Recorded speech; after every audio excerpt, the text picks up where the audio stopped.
जुग माते सती कहाए, शिव भोला के नारी, शिव भोला के नारी भवानी, शिव भोला के नारी।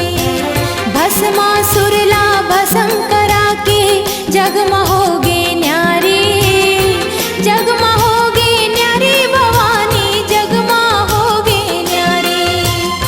कोनो लाते दाना बनाए,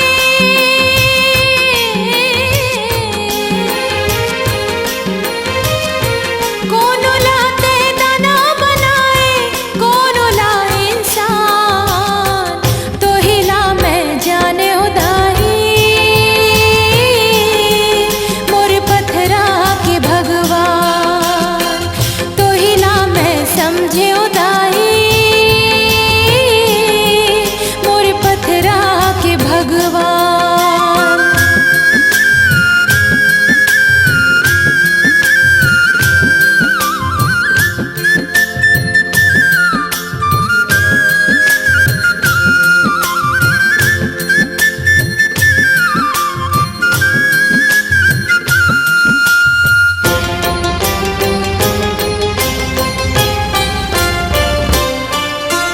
त्रेता माते सिया कहाए, रामचंद्र के नारी, रामचंद्र के नारी भवानी, रामचंद्र के नारी।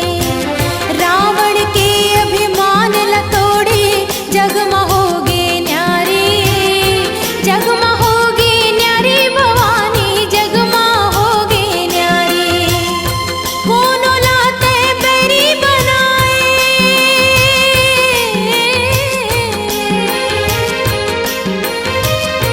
कोनो लाते बैरी बनाए, कोनो ला मितान, तो हिला मैं जाने उदाही, मोर पत्थरा के भगवान, तो हिला मैं समझे उदाही, मोर पत्थरा के भगवान।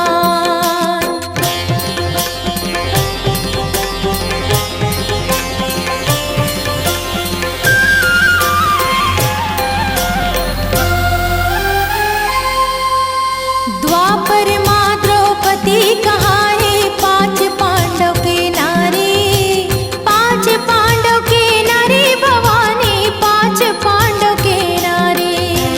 दुशासन के भुजा उखाड़े, जगमहोगे न्यारी, जगमहोगे न्यारी भवानी, जगमहोगे न्यारी।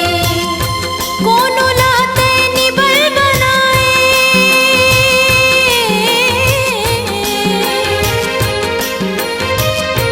कोनो लाते निबल बनाए, कोनो ला बलवान, तो हिला मैं जाने उदाही, मोर पत्थरा के भगवान, तो हिला मैं समझे उदाही,